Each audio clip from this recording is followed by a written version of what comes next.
Welcome to new TV Telugu. ఇప్పుడు Telangana top 10 చూద్దాం. కామారెడ్డి జిల్లాలోని పోచారం ప్రాజెక్టులోకి ఉదయం వరకు 2388 క్యూసెక్ల వరద వస్తుందని నీటిపారుదల శాఖ డిఈ షేర్ల వెంకటేశ్వర్లు తెలిపారు. ప్రాజెక్టు కట్టపై నుండి 2348 క్యూసెక్ల వరద మంజీరా నది ద్వారా నిజాం సాగర్ ప్రాజెక్టులోకి వెళ్తోంది. గతంలో ఎన్నడూ లేని విధంగా ఏడాది 21.587 టీఎంసీల వరద నీరు గోదావరి ఉపనది అయిన మంజీరా నది ద్వారా నిజాం సాగర్లోకి వెళ్లడం గమనార్హం. 21 అడుగుల సామర్థ్యం గల ప్రాజెక్టులో పూర్తి స్థాయి నీటి మట్టం కొనసాగుతోంది. నారాయణఖేడ్ మండలం అభ్యందలోని జిల్లా పరిషత్ ఉన్నత పాఠశాలలో ఈ రోజు సంచార విజ్ఞాన ప్రయోగశాల ఏర్పాటు చేశారు. జిల్లా సైన్స్ అధికారి సిద్ధారెడ్డి నిత్య జీవితంలో సైన్స్, గణితం ప్రాముఖ్యతను వివరించారు. కిషన్ రావు రాజేష్ భౌతిక శాస్త్రం గురించి, శ్రీనివాస్ జీవశాస్త్రం గురించి, సాయిబాబా గణితం గురించి బోధించారు. విద్యార్థులు ఎంతో ఆసక్తితో పాల్గొని అనేక విషయాలు నేర్చుకున్నారు. వన్నీ కాంగ్రెస్ పార్టీ కార్యకర్తల సమావేశంలో డీసీసీబీ మాజీ చైర్మన్ పోచారం భాస్కర్ రెడ్డి, బాజీరెడ్డి అరాచకాలపై తీవ్ర స్థాయిలో విమర్శలు గుప్పించారు. 2004-2009 మధ్య జరిగిన అరాచకాలను ప్రజలు మర్చిపోలేదని, రౌడీ రాజకీయాలతో సొంత మేనమామను చంపిన వ్యక్తి బాజీరెడ్డి అని ఆయన ఆరోపించారు. ఈ విమర్శలు కలకలం సృష్టిస్తున్నాయి. కరీంనగర్ జిల్లా మేదరి సంఘం, కరీంనగర్ పట్టణ మేదర సంఘం మరియు జిల్లాలోని వివిధ మండలాల మేదరి కులస్తులు ప్రపంచ వెదురు దినోత్సవాన్ని ఘనంగా నిర్వహించారు. సుమారు 160 మంది మేదరి కులస్తులు కరీంనగర్ గీతా భవన్ చౌరస్తాలో సమావేశమై కలెక్టరేట్ వరకు ర్యాలీ నిర్వహించి మేదర్ల సమస్యలపై కలెక్టర్కు వినతి పత్రం అందజేశారు. వెదురు దినోత్సవాన్ని ప్రభుత్వమే అధికారికంగా నిర్వహించాలని వారు కోరారు. గత 2 రోజులుగా ఎల్లంపల్లి ప్రాజెక్టు 38 గేట్లను ఎత్తి నీటిని విడుదల చేస్తూ ఉండడంతో ప్రాజెక్టు ఖాళీ అవుతోంది. గత 10 రోజులుగా పూర్తి స్థాయి నీటి మట్టంతో ఉన్న ప్రాజెక్టులో ప్రస్తుతం 15 టీఎంసీలకు నీటి మట్టం పడిపోయింది. ప్రాజెక్టు పూర్తి స్థాయి నీటి మట్టం 20.75 టీఎంసీలకు గాను ప్రస్తుతం 15.000 టీఎంసీల నీటి మట్టం ఉంది.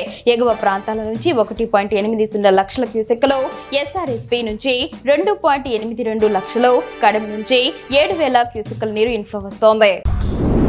మంత్రి ఉత్తమ్ కుమార్ రెడ్డి తండ్రి స్వర్గీయ పురుషోత్తం రెడ్డి వార్షిక స్మారక కార్యక్రమంలో ముఖ్యమంత్రి రేవంత్ రెడ్డి పాల్గొన్నారు. కార్యక్రమం ఆయన కుటుంబ సభ్యులకు, సన్నిహితులకు ఒక ముఖ్యమైన సందర్భం.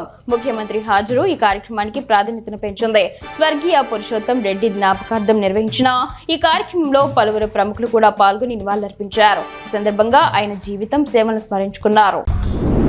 జిన్నారం మండలం బొల్లారం పారిశ్రామిక వాడలో ట్రాఫిక్ జామ్ తీవ్రంగా పెరిగిపోతోందని స్థానికులు ఆవేదన వ్యక్తం చేస్తున్నారు. ఉదయం, సాయంత్రం వేళల్లో జ్యోతి థియేటర్ నుండి గాంధీ చౌరస్తా వరకు భారీ వాహనాల రద్దీతో కార్మికులు, విద్యార్థులు ఇబ్బందులు పడుతున్నారు. నిత్యం రద్దీగా ఉండే ఈ ప్రాంతంలో ట్రాఫిక్ సమస్య తీవ్రతరమైంది. అటవీ శాఖ అధికారులు అన్ని ప్రభుత్వ శాఖలతో సమన్వయం చేసుకుని అభివృద్ధి పనుల్లో మానవీయ కోణాన్ని పాటించాలని మంత్రి తుమ్మల నాగేశ్వరరావు సూచించారు. సత్తుపల్లిలోని నీలాద్రి అర్బన్ పార్క్ లో chain link fencing, safari battery వాహనాలు, టింబర్ డిపోలో మీటింగ్ హాల్, పరేడ్ మైదానాన్ని కలెక్టర్ అనుదీప్ దురిశెట్టి, ఎమ్మెల్యే మట్టా రాగమయ్యి దయానంద్తో కలిసి ఆయన ప్రారంభించారు. ఈ సందర్భంగా జామాయిల్ మొక్కల స్థానంలో వెదురు మొక్కలు నాటాలని ఆదేశించారు. సమృద్ధిగా యూరియా దొరకకపోవడాన్ని నిరసిస్తూ మాజీ ఎమ్మెల్యే తాటికొండ రాజయ్య జనగామ జిల్లా స్టేషన్ గణపూర్లోని పిఎస్సిఎస్ కేంద్రం వద్ద రైతులతో కలిసి క్యూలైన్లో నిల్చొని నిరసన వ్యక్తం చేశారు. చేతకాని కాంగ్రెస్ ప్రభుత్వం వల్లే రైతులకు యూరియా దొరకడం లేదని ఆయన ఆరోపించారు. రైతులు యూరియా కోసం ఇబ్బందులు పడుతుంటే కడియం శ్రీహరి పిరికి జ్వరం వచ్చి ఇంట్లో పడుకున్నాడని, ఎంపీ కావ్య ఢిల్లీలో చక్కర్లు కొడుతున్నారని రాజయ్య విమర్శించారు. ఆదిలాబాద్ జిల్లా బోధ్ మండలం పొచ్చరు జలపాతం వద్ద రివర్ రాఫ్టింగ్ ను ఏర్పాటు చేసేందుకు అధికారులు చర్యలు ముమ్మరం చేశారు. జలపాతం వద్ద రాఫ్టింగ్ ను ట్రయల్ రన్ విజయవంతంగా పూర్తి చేశారు.